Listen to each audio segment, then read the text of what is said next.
staying with us. Well, we'll stay with our conversation now around the S&P figures and, of course, Nigeria's economy generally today. And my next guest is Professor Biodun Adedipe. He's the founder and chief consultant of B. Adedipe Associates Limited. Good afternoon. It's good to have you on the program.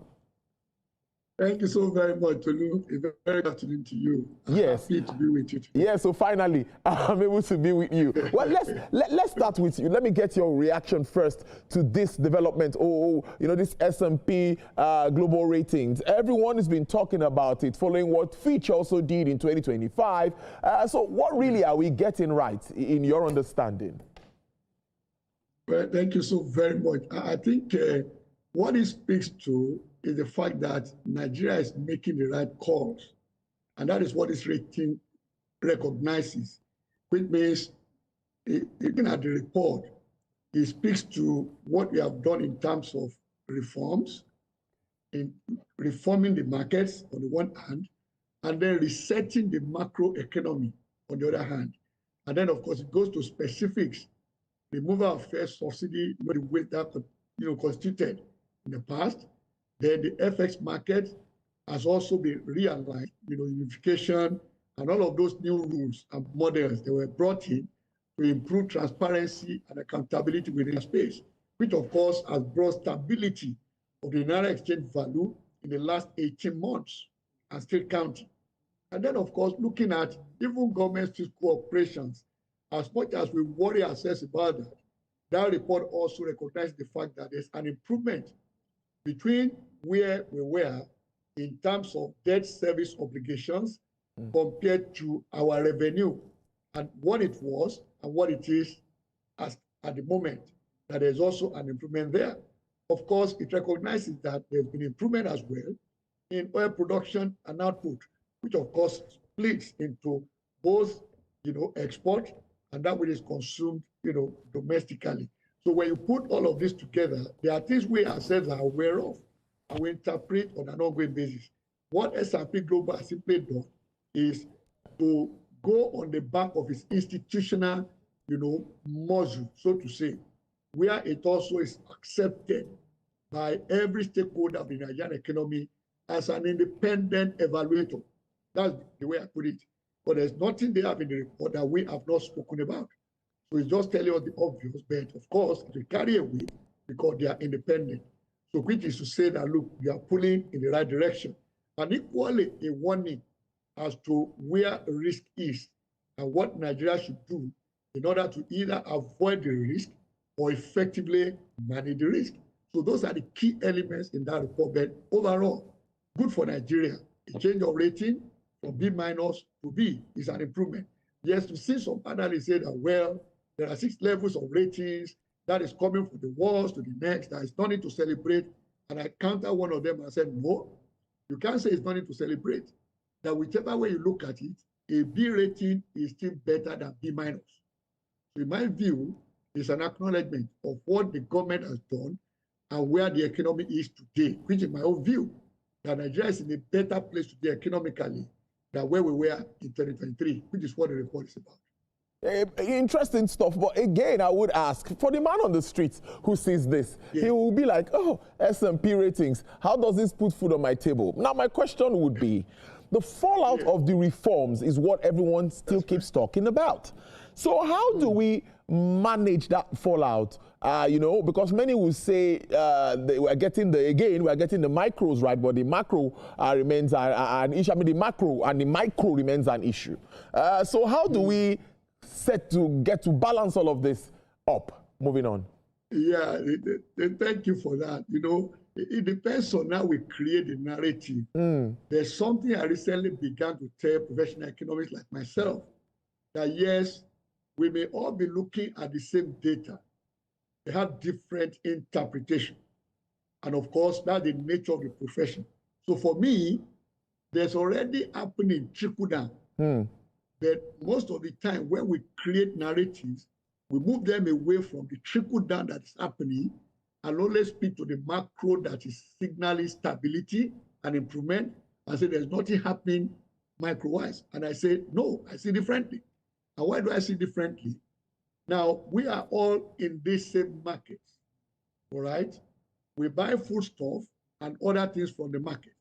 And the question is this: where prices of commodities were generally in 2023, are they the same level they are as of today? For a good number of them, especially the regular consumables, they certainly are not. And now there's also an erroneous interpretation where you hear some people say, well, the price of a bag of rice 10 years ago, and I said 10 years ago. Now, if you say 10 years ago, go and check anywhere in the world. There's nowhere you get the price of a commodity today that exactly was 10 years ago, except in the aberration of some East Asian countries where they have been struggling with disinflation, which is a major problem. In fact, disinflation is even good. I would rather use the terminology deflation. Deflation means stubborn disinflation that is contrary to the welfare of the economy, and policymakers are making strenuous efforts which are not yielding results. So that is deflation, okay? Disinflation is a consistent reduction in the rate, or persistent reduction in the rate of inflation, which is good, especially for an economy like ours. So there are some things we can point to. Like I tell people, if you look at a number of roads in Nigeria today, they were not in the same state in 2023. But even to deliver the roads, consider the input that went into that. Some people benefited from being a part of those projects. They made supplies. Of course, some got employed. All of those are also part of trickle down we seem to ignore when we talk about this. You know, the other interesting thing is even when we talk about debt service, and I've said this over the years, okay? We talk about debt service, but we forget the fact that if you and I invest in fixed income securities and treasury bills issued by the federal government, that is issued by central bank on behalf of the federal government, which is what it is anyway, to borrow money. It's a debt instrument. Now, if the rate is high, like it has been in Nigeria for quite a while, which we say is an aberration in finance, risk is very low, almost zero in some instances, but the return on the instrument is very high. That's an aberration in finance, because risk and return should go in the same direction. So now, I make money by investing in fixed income securities, but I turn around and complain that the government is paying so much in debt servicing, forgetting that the debt servicing cost the government is bearing, part of that is dropping my pocket as well, okay, as my return on the investment in treasury bills issued by the government.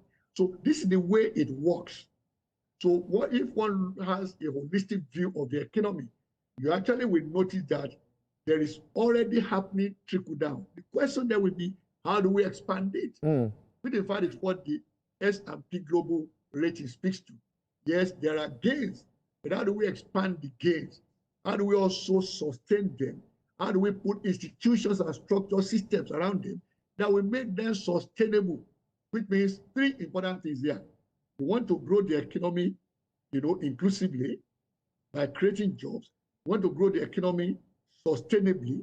I want to grow the economy in a sustainable manner. That's where institutions come in. So for me, that is the way I interpret it. Let's expand the spaces where already trickle down is taking place.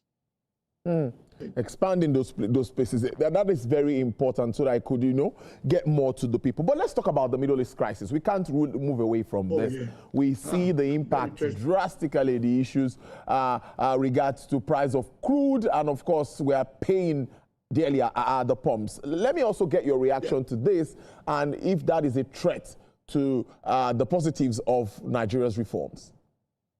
All right, thank you very much. Now, when that war began on February 28th, I asked myself a simple question. How will this likely impact nations around the world? And if you take a good look at that, countries will pair into four categories. There are those, we say, number one, they have very strong buffers. And also they are independent in the sense that the four commodities that are directly impacted by that war, which are crude oil, then there is fertilizers, there is LNG, and of course, we also talk about refined petroleum products, okay? If these items cannot come out of the Gulf states into the regular markets that they supply, it means there will be there's now supply chain disruptions, and of course that will affect the eventual supply delivered to those markets. So naturally, the law of demand and supply will kick in here.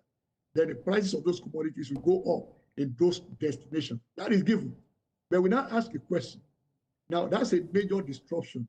So a country, therefore, is independent in this instance if it doesn't rely or majorly on imported refined petroleum products and imported crude oil, imported fertilizers, and imported LNG. Then we say that country is independent with respect to this particular disruption, all right?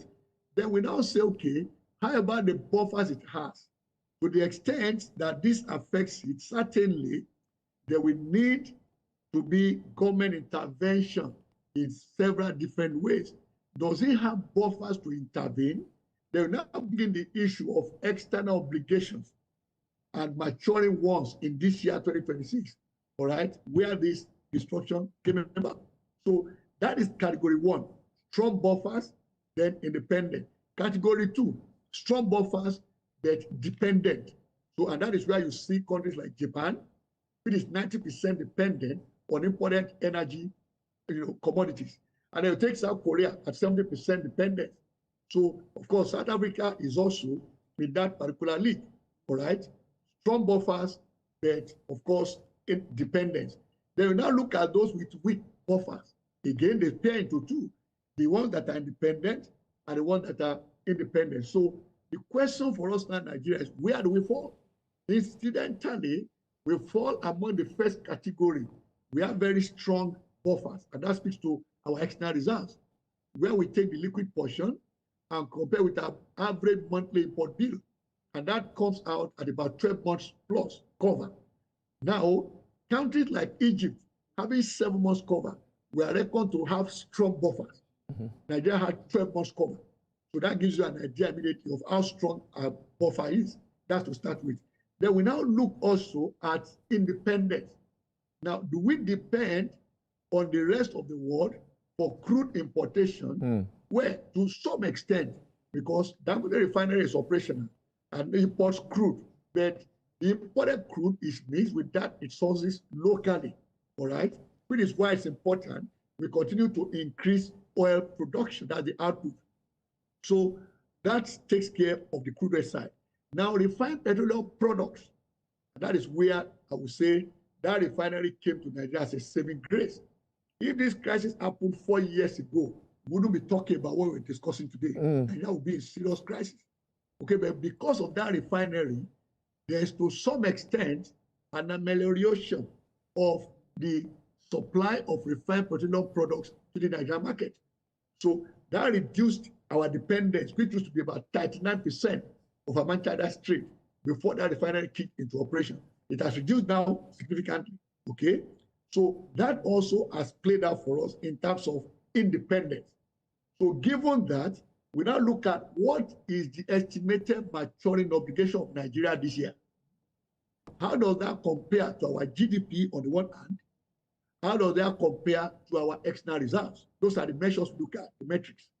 If you look at all of these, you now place Nigeria against South Africa, against Egypt, and interestingly, you find Nigeria is in a better position than the two of them. Even though South Africa has greater external reserves, there is maturing obligation this year pans out at a percentage of GDP far greater than that of Nigeria. That of Egypt, similar, about $26 billion maturing obligation this year, against its very strong, external reserve, also is a big issue. So you can now see why we say that for Nigeria, this crisis came and we are in a better position than if it came some 3-4 years ago. What is the major implication? Now, the crude that is made available to domestic refineries is priced at the international prices. And that is where the real challenge lies, which means that anytime the price changes internationally, the supply of crude to those refineries is priced, although the supply in Naira is priced accordingly. So the pump price you mentioned will also go up, reflecting that. So that is where it impacts us. And that is when we now begin to talk, okay, what should the government do in order to help businesses and households to survive this period of this topsy-turvy. So that is the way I will interpret it. Great stuff. Now, before we wrap this up, let's talk about inflation, which already we've seen an uptick. And many say, or many analysts say, it's because of the Middle East crisis, the fallout of it, and all of that. That's on one side. MPC is going to meet, I think, at the end of this week or sometime next week. I think it's next week. If we continue this trajectory, yes, I think there's supposed to be a meeting in May. I think it should be next week, most likely. Tomorrow and Wednesday. Oh, it's this week? It's tomorrow and Wednesday. Yes, 1920. It's here already. So if that is going to happen, what do you think will be that conversation around that table, and how will inflation affect the decision at that meeting? Yeah. Okay, thank you so very much. Now, first is to look at the current leadership of Central Bank of Nigeria, which says we have adopted the orthodox approach to monetary policy. And then secondly, our focus is inflation targeting. The CBN governor has disclosed it about 2 weeks ago, which is one of the things we call policy guidance. But from its antecedents and what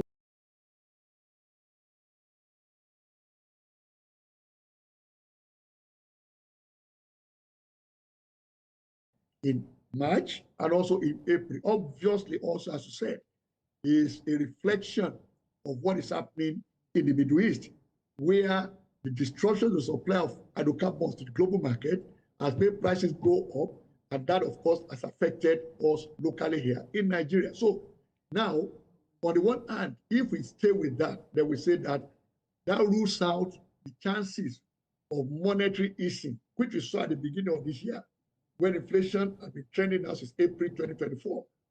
So, April 2025. And we said, given this pattern of inflation, the trend of inflation, that there is room for Nigeria. I think there are about 3 African countries we identified like that January this year. We said Nigeria has room to ease monetary policy this year. We're expecting rate cut. The first 50 basis points happened, first meeting of MPC. The second one holds this week. We also, if that pattern continued, would have expected a further rate cut. But with this inflation rate and the prognosis of this war, there has no indication yet as to when it will end, and the continuing disruption to the hydrocarbon market, then I don't expect the MPC to cut rate. That one is out of it. But will they increase rate? I don't think so. Because usually what I do is put myself in a position of, if I were a member of that committee, what would be my position that I will put forward as a member? So I would say that yes, inflation has ticked up in Nigeria, but look at the increase.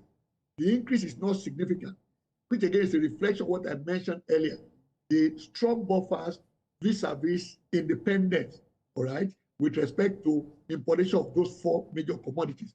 So when you put them together, then I expect CBN to, hold rate at their meeting this week. That also reflects the position of most central and reserve banks around the world in response to this disruption coming from the Middle East. So most of them have either maintained, rates that is hold head rates, or given an indication that if we are given a guidance that will cut rates before, we cannot go in that direction because we are still watching what is happening in the Middle East. So I expect central banks through the MPC to hold policy rates at this their meeting. All right, then I wish we'll have a conversation after that to see how that works. I've noted that down, put it down, and we're waiting after that meeting. Professor Biodun Adedikpe, founder, chief consultant, B. Adedikpe Associates Limited. Thank you so very much, and do have a great week. Thank you so very much. Always a delight conversing with you. Thank you very much, sir. All right, sir. Thank you. All right, well, it's time.